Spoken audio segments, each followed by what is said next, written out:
श्रीगुरुभ्यो नमः। अस्मद्गुरुचरणारविन्दाभ्यां नमः।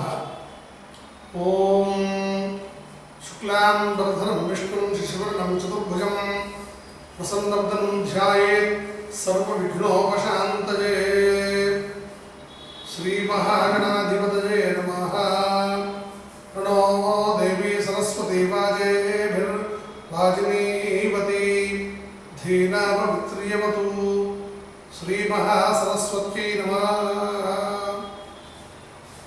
गुंडगल पట్టణ ప్రజలకు మరియు సనాతన ధర్మ సాంప్రదాయ తరానికి విశ్వావసు నామ సంవత్సర ఉగాది పర్వదిన శుభాకాంక్షలు తెలియజేస్తూ ఈ విశ్వావసు నామ సంవత్సరం నందు 50 మంది సంపూర్ణమైనటువంటి ఆయురారోగ్య ఐశ్వర్యాలు ఆ పరమేశ్వరుడు అందరికీ కలుగచేయాలని మనస్ఫూర్తిగా ఆ పరమేశ్వరుని ప్రార్థిస్తూ అందరిని ఆశీర్వదిస్తూ మన సనాతన ధర్మంలో సాంప్రదాయబద్ధంగా ప్రతి సంవత్సరం ఉగాది పండుగ రోజు పంచాంగ శ్రవణం చేయడం అనేది మనకు ఒక సాంప్రదాయం.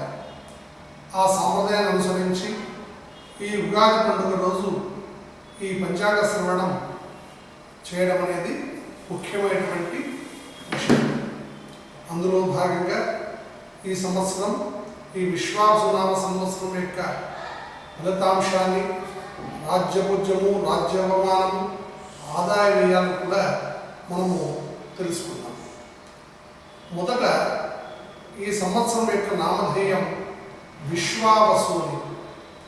విశ్వావసు అంటే పరమాత్మ ప్రపంచమును ధనువుగా కలవాడు అని అర్థం. ప్రపంచమునే ధనువుగా కలవాడు అని అర్థం. అంతేకాకుండా విశ్వం వసు యస్య సహా విశ్వావసు అని అర్థం. విశ్వావసుని విశ్వరాట్ అనే 2 పదములతో ఈ సంవత్సరం పిలువబడుతుంది. ఇక ఈ సంవత్సరం మనకు ఏ రోజైతే చైత్ర శుద్ధ పాడ్యమి ప్రారంభమవుతుందో ఆ రోజు వస్తుందో, అనగా ఏ రోజైతే ఉగాది పండుగ వస్తుందో ఆ రోజు అధిపతి ఎవరైతే ఉన్నారో ఆయన ఈ సంవత్సరానికి రాజుగా పరిగణింపబడతాడు. ఈ సంవత్సరం విశ్వావసు నామ సంవత్సరం ఆదివారం రోజున, అనగా భానువారం రోజున వస్తున్నది. కావున ఈ సంవత్సరం రాజు రవి. ఇక మనం పంచాంగ శ్రవణం గురించి తెలుసుకుందాం. శ్రీ కళ్యాణ గుణావహం రిపుహరం దుస్వప్న దోషాపహం గంగా స్నాన విశేష పుణ్యప్రదం గోదానతుల్యం నృణాం ఆయుర్వృద్ధిదముత్తమం శుభకరం సంతాన సంపత్ప్రదం నానాకర్మ సుసాధనం సముచితం పంచాంగమాకర్ణ్యతాం. శ్రీ కళ్యాణ గుణావహం. శ్రీ కళ్యాణం అనగా శుభప్రదమైనటువంటి, మంగళప్రదమైనటువంటి, శుభంతో కూడినటువంటి, మంగళంతో కూడినటువంటి గుణాలు. రిపుహరం. రిపం అంటే పాపం. రిపుహరం అంటే మనం ఈ పంచాంగ శ్రవణం చేయడం వల్ల, పంచాంగం యొక్క విషయం గురించి తెలుసుకోవడం వల్ల ఏమి కలుగుతుందనే దాన్ని శ్లోకంలో వివరించడం జరిగింది. రిపుహరం. రిపం అంటే పాపం. రిపుహరం దుస్వప్న దోషాపహం. రాత్రి పడుకున్నప్పుడు మనకు దుస్వప్నాలు వస్తే మానసికమైనటువంటి అశాంతి అనేది ఏర్పడుతుంది.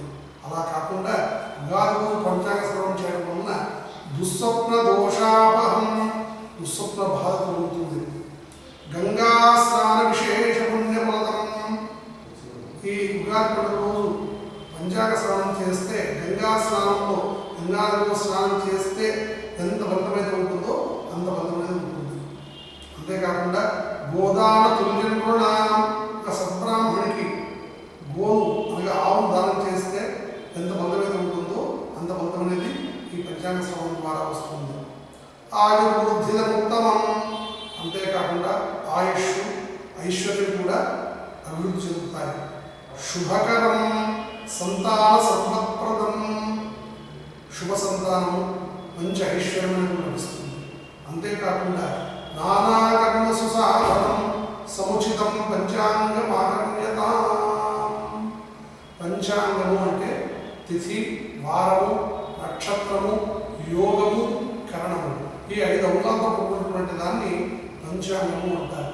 మన హిందూ సనాతన ధర్మంలో ఈ ఉగాది పండుగ నుంచి మరి వచ్చే ఉగాది పండుగ వరకు ప్రతి నిత్యము ఈ సనాతన సాంప్రదాయ వాళ్ళందరూ ఏదైనా శుభకర్మ అనగా ఇల్లు కట్టుకోవాలనుకున్నా, పెళ్లి చేయాలనుకున్నా, అమ్మాయి వాళ్ళకు జాతర చూడాలన్నా, ఏ చిన్న కర్మ కూడా మనకు ఒక మంత్రుల గారి దగ్గరికి వెళ్ళి స్వామి గారు ఈరోజు ఈరోజు బాగుంటుంది, ఏదో చేసుకుంటే బాగుంటుంది అని వాళ్ళ దగ్గర వెళితే ఈ పంచాంగాన్ని చూసి అంటే వారి పేరు మీద చూసి ఏ రోజైతే బాగుంటుందని చెప్పే ఒక సనాతనమైనటువంటి గొప్ప శాస్త్రమే పంచాంగ శాస్త్రము, పంచాంగం.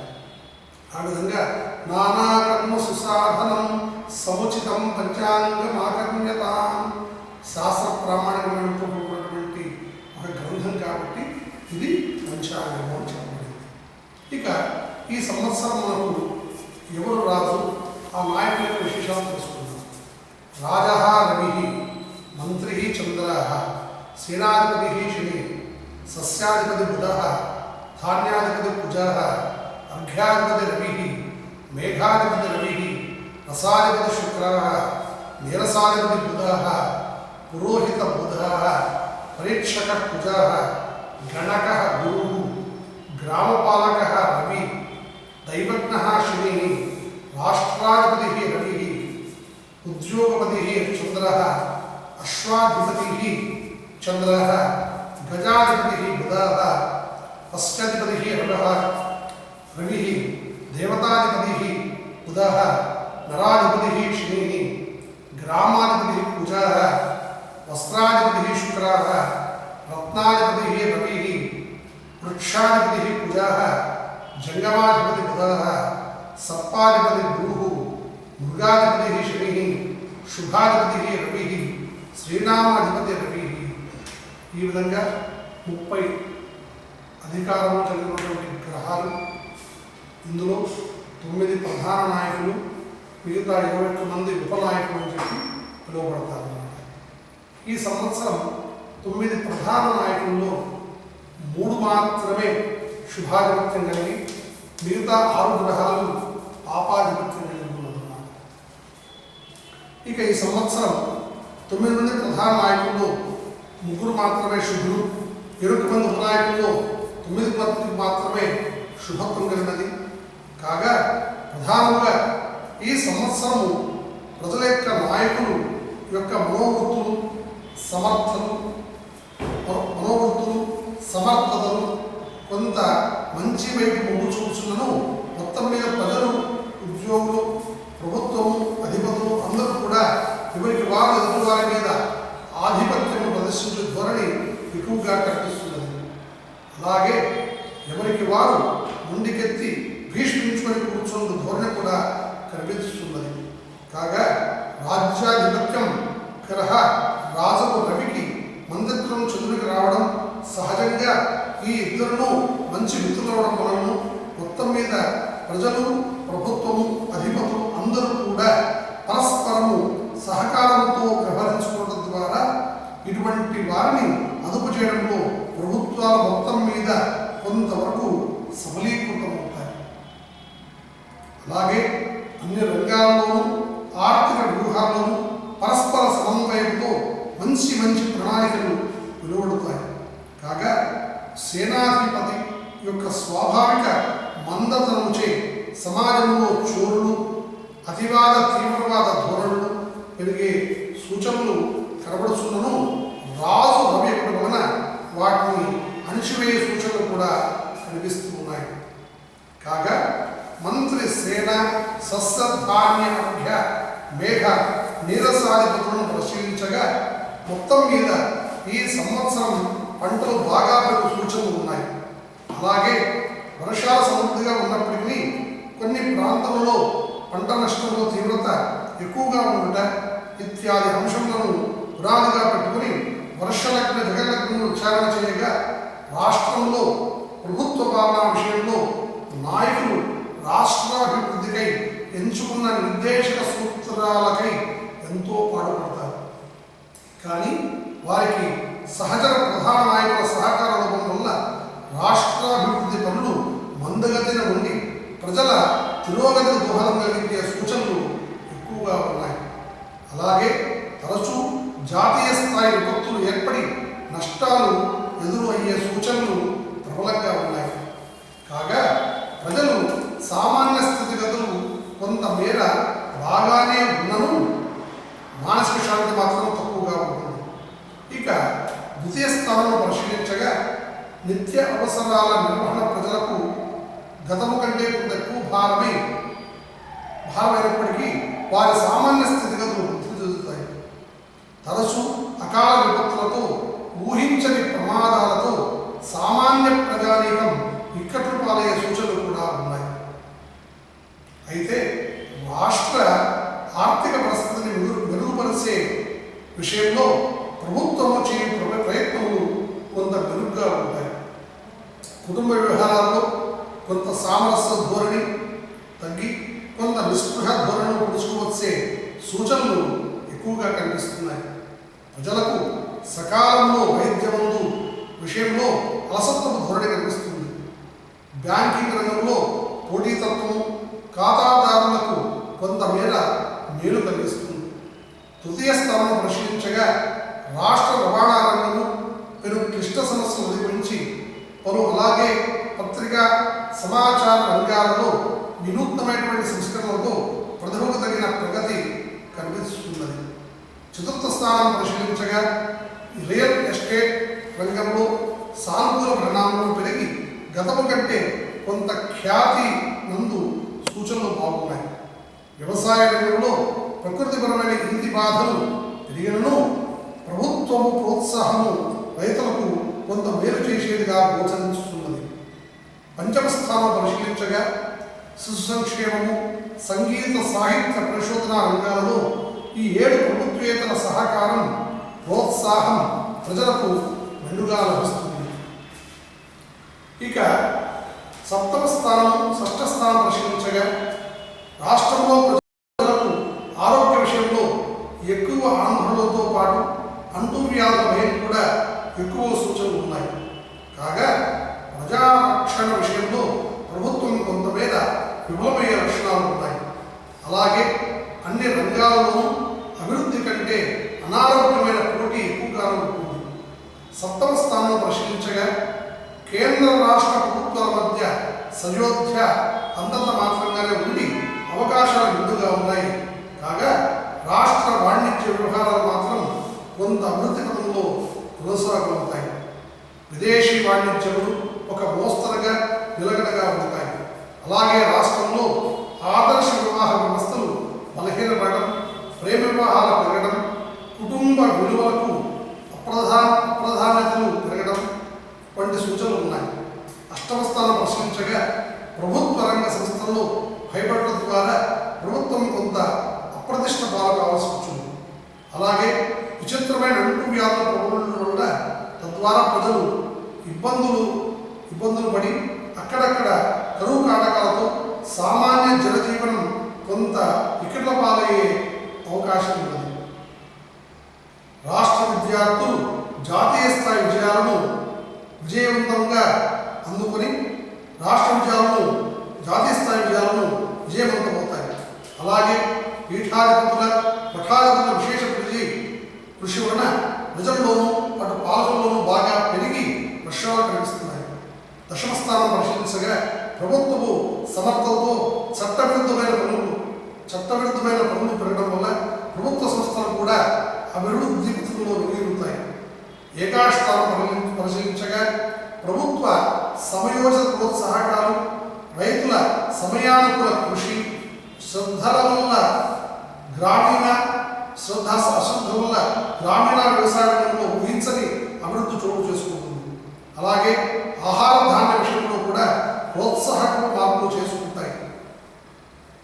కాగా వివిధ రంగాల ద్వారా ప్రభుత్వంకు రావాల్సిన ఆదాయం కూడా కొంత మేర పెరిగే సూచనలు ఉన్నాయి.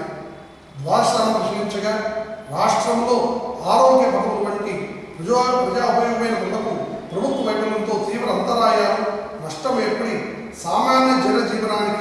అవి అందరి ద్రాక్షలవలే సంక్లిష్టం కావచ్చు. కాగా ప్రభుత్వం వంటి వారిని అదుపు చేయడంలో కొంతవరకే విజయం సాధించే అవకాశాలు కనిపిస్తున్నాయి. ఈ విధంగా ఈ సంవత్సరం ఫలితాంశం ఉన్నది. ఇక ఈ సంవత్సరం ఈ నవనాయకుల యొక్క వాళ్ళు ఇచ్చినటువంటి యొక్క ఫలితాలను తెలుసుకున్నారు, వాళ్ళు ఇచ్చే ఫలితాలు తెలుసుకున్నారు. ఈ సంవత్సరం రాజు రవి వలన పాలకులకు పరస్పర విరోధము, అల్పవృష్టి, ప్రజలకు ప్రభువుల వలన శస్త్రముల వలన భయము, అగ్ని బాధలు, స్వల్పం యోగేషు జనేషు క్రీడా చూడాగ్ని బాధ నిధనం ఉపానాం.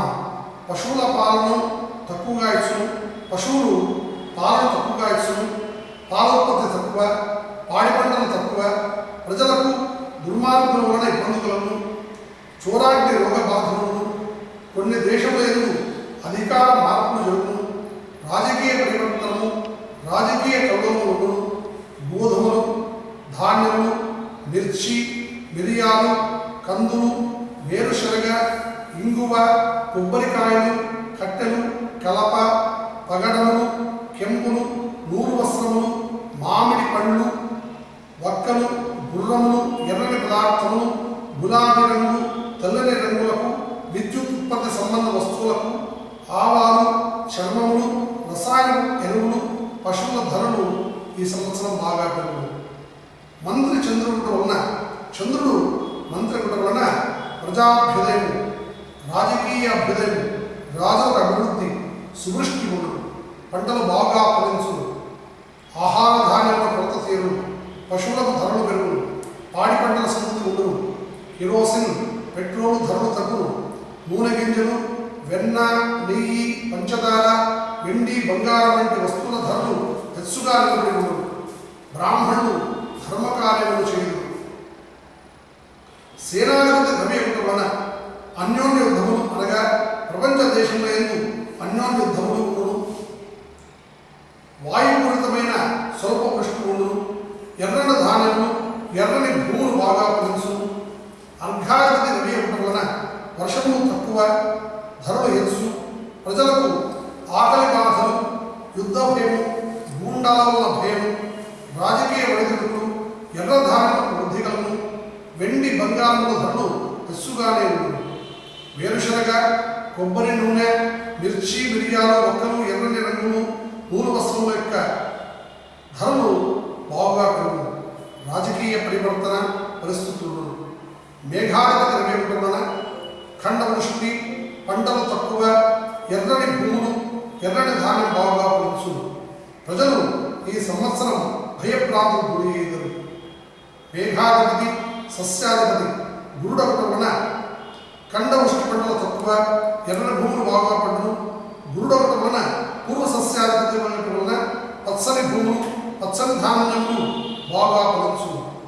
అంతేకాక గోధుమలు, శనగలు, పచ్చజొన్నలు, పెసలు, ఉలవలు బాగా ఫలించును, ప్రత్తి, చర్మము, వెండి, బంగారము, వేరుశనగ, పప్పు, తగరము, రబ్బరు, బ్యాంకు, వ్యాపార బాటాల వస్త్రముల ధరలు తగ్గును, అపర సస్యాధిపతి కుజుడు వలన ముళ్ళు గల ధాన్యములు, కందులు, బొబ్బర్లు, మిర్చి, వేరుశనగ, ఎర్రని ధాన్యములు, ఎర్రని భూములు బాగా ఫలించును, శాలీషకృత తైలాది మరహరణ పవంతిచ ఉండవలన మంచి ధాన్యము, చెరకు, బెల్లము, పంచదార, నెయ్యి, నూనె గింజలు, నూనెలు, వేరుశనగ, ఆముదము ధరలు పెరుగును, అపరధాన్యము మంచి ధరలు, రసాధిపతి శని వలన నువ్వులు, మినుములు, మునగలు మొదలు నల్లని ధాన్యములు, నల్లని భూమిని కూడా ఫలించు, నీరసాధిపతి బుధుడు వలన చిత్ర వస్త్రములు, అద్దకం వస్త్రములు, శంఖములు, చందనము, సుగంధ ద్రవ్యుల యొక్క ధరలు కొంత తగ్గి నిలబడి ఉండవు. ఈ విధముగా నవనాయకులు ఈ సంవత్సరం ఫలితాన్ని ఇస్తున్నారు. అదేవిధంగా ఈ సంవత్సరం మనకు అశ్విని నక్షత్రం మొదలుకొని రేవతి నక్షత్రం వరకు కందాయ ఫలాలు, ఆదాయ వ్యయాలు, రాజ్యభూజ్యము, రాజ్యోమానం తెలుసుకున్నాం. అశ్విని నక్షత్ర జాతకులకు ఈ సంవత్సరం 5, 2, 3 అనగా మనకు 12 నెలలు కదా, కాబట్టి చైత్రమాసం నుంచి మొదలుకొని శ్రావణ మాసం వరకు, చైత్రం, వైశాఖం, జ్యేష్టం, ఆషాఢం వరకు, మరి శ్రావణ మాసం నుంచి శ్రావణ భాద్రపద మాసం నుంచి కార్తీకం, మళ్ళీ మారసం, పుష్యం, మాఘం, పర్వం, ఈ మొత్తం 12 నెలల్లో మనకు ఈ కందాయ ఫలాల్లో 0 ఉండకూడదు. సున్నా ఉంటే మనకు అనారోగ్యం గురవుతారు. కాబట్టి అశ్విని నక్షత్ర జాతకులు 5, 2, 3, భరణి నక్షత్ర జాతకులు 0, 0, 1. భరణి నక్షత్ర జాతకులు ఈ సంవత్సరం ఆరోగ్య విషయంలో జాగ్రత్త వహించవలసి ఉంటుంది. ఎందుకంటే మొదటి 2 కందాలు 0. కృత్తికా నక్షత్ర జాతకులు 3, 1, 4. రోహి నక్షత్ర జాతకులు 6, 2, 2. మృగశిర నక్షత్ర జాతకులు 1, 0, 0. మృగశిర నక్షత్ర జాతకులు కూడా చివరి కందాలుగా శ్రావణ మాసంతో మొదలుకొని పాలన మాసం వరకు ఆరోగ్య విషయంలో జాగ్రత్త వహించవలసింది. ఆరుద్ర నక్షత్ర జాతకులు 4, 1, 3. పురుషు నక్షత్ర జాతకులు 7, 2, 1. పుష్యమి నక్షత్ర జాతకులు 2, 0, 4. ఆశ్లేష నక్షత్ర జాతకులు 5, 1, 2. మఖ నక్షత్ర జాతకులు 0, 2, 0. పుబ్బ నక్షత్ర జాతకులు 3, 0, 3. ఉత్తర నక్షత్ర జాతకులు 6, 1, 1. హస్త నక్షత్ర జాతకులు 1, 2, 4.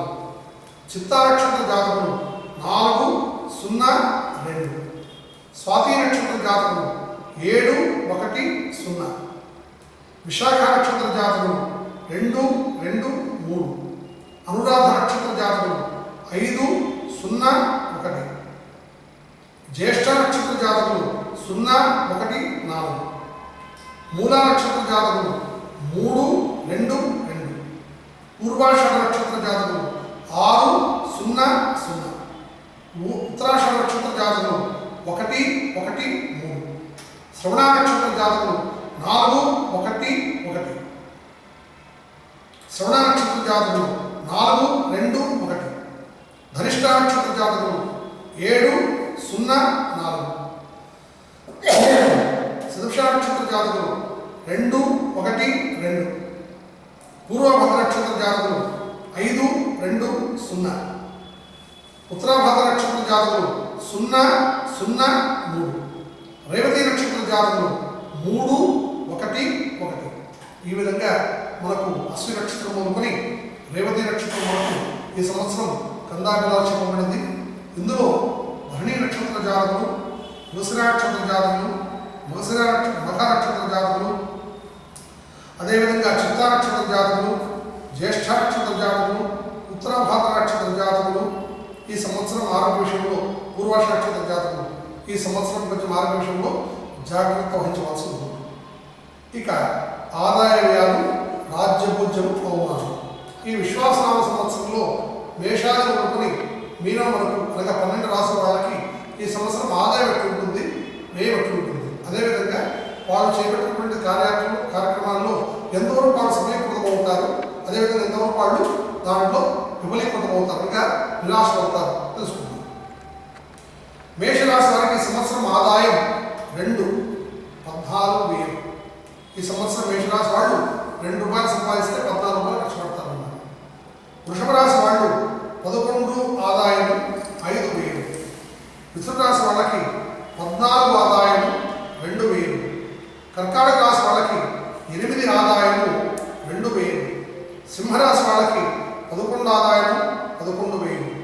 కన్యా రాశి వాళ్ళకి 14 ఆదాయం 2,000. తులారాశి వాళ్ళకి 11 ఆదాయం 5,000. వృశ్చిక రాశి వాళ్ళకి 2 ఆదాయం 14,000. ధనుస్సు రాశి వాళ్ళకి 5 ఆదాయం 5,000. మకర రాశి వాళ్ళకి 8 ఆదాయం 14,000.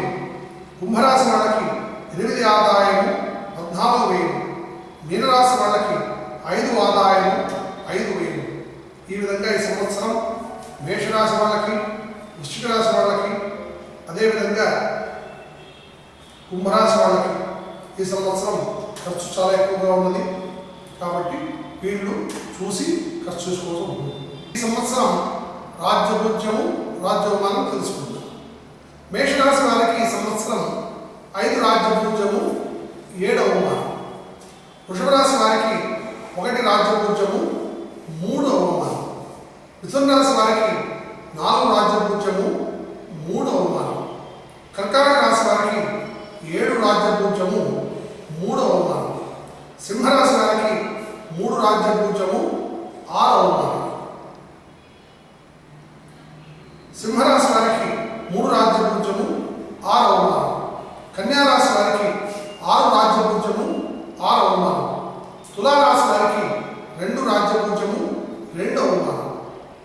వృశ్చిక రాశి వారికి 5 రాజ్యపూజ్యము 2వ అవమానం. ధనుస్సు రాశి వారికి 1 రాజ్యపూజ్యము 5వ అవమానం. మకర రాశి వారికి 4 రాజ్యపూజ్యము 5వ అవమానం. కుంభరాశి వారికి 7 రాజ్యపూజ్యము 5వ అవమానం. మీన రాశి వారికి 3 రాజ్యపూజ్యము 1వ అవమానం.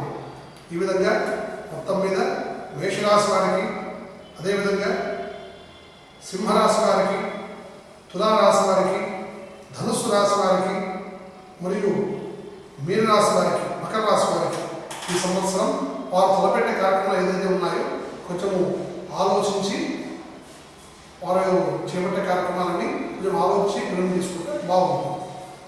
ఈ విధంగా మనకు ఈ సంవత్సరం ఫలితాంశం చెప్పబడింది. ఇక ఈ సంవత్సరం మనకు మూఢమి మరియు గ్రహణాల విషయంలో తెలుసుకుందాం. 10/6/2025 జ్యేష్ఠ పూర్ణిమ మంగళవారం రాత్రి 2:30 అష్టాదశి గురుబోధ్యారం. ఎంతవరకు ఉంటుందప్ప అంటే జ్యేష్ఠమాసం మొదలుకొని ఆషాఢ శుద్ధ త్రయోదశి అనగా 8/7/2025 వరకు గురు మౌఢ్యం ఉంటుంది. అదేవిధంగా 30/11/2025 మార్గశిర శుద్ధ దశమి ఆదివారం ప్రారంభమై 13/2/2026 మాఘ బహుళ ఏకాదశి వరకు శుక్రమౌఢమి. అనగా ఈ సంవత్సరం మనకు ఆషాఢ మాసం నుంచి శ్రావణమాసం వరకు, శ్రావణమాసం అనగా ఆషాఢ శుద్ధ దశ జ్యేష్ఠమాసం నుంచి ఆషాఢ మాసం వరకు, అదేవిధంగా మార్గశిర మాసం నుంచి మాఘమాసం వరకు 2 మూఢ్యాలు గురుమూఢమి, శుక్రమూఢమి 2 మూఢములు ఈ సంవత్సరం వచ్చాయి. ఇక ఈ సంవత్సరం విశేషంగా 15/5/2025 నుంచి 26/5/2025 వరకు గురువు మిథున రాశిలో ప్రవేశించే శుభ సందర్భంగా సరస్వతీ నదికి పుష్కరాలు. ఇక ఈ సంవత్సరం గ్రహణాల గురించి తెలుసుకుందాం. ఈ సంవత్సరం 7/9/2025 ఆదివారం భాద్రపద శుద్ధ పౌర్ణమి, ఆ రోజు చంద్రగ్రహణం. అదేవిధంగా 3/3/2026 పాల్గొన శుద్ధ పౌర్ణమి, మనం కామన పూర్ణం అంటాం కదా, ఆ మాదిరిగా పాక్షికమైనటువంటి చంద్రగ్రహణం. ఈ సంవత్సరం 2 కూడా చంద్రగ్రహణాలు ఉన్నాయి. ఇక మొత్తం మీద మనకు ఈ సంవత్సరం ఫలితాంశం మిశ్రమంగానే ఉంది. ఇక ఈ సంవత్సరం మేషాది మొదలుకొని మీనరాశి వరకు ఎవరైతే జాతకులు ఉన్నారో వాళ్ళందరూ చేసుకోవాల్సినటువంటి పరిహారం గురించి తెలుసుకున్నాం.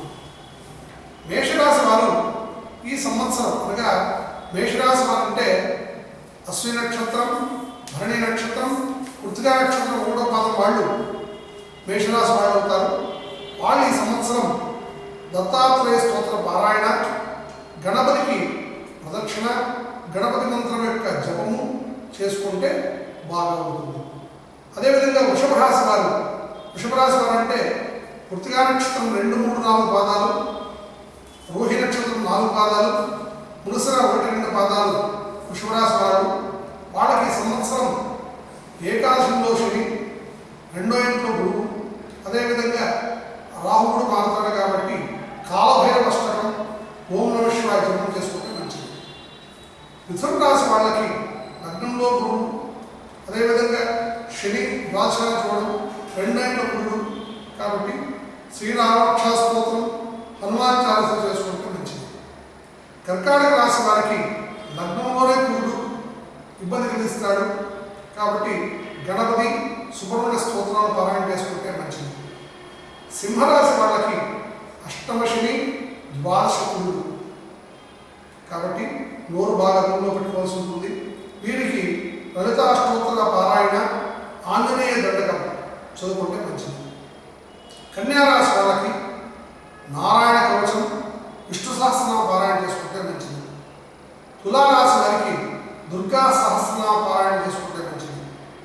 వృశ్చిక రాశి వారు లక్ష్మీనారాయణ హృదయం లేకపోతే నారాయణ గాయత్రి, నమో నారాయణ జపం చేసుకుంటే మంచిది.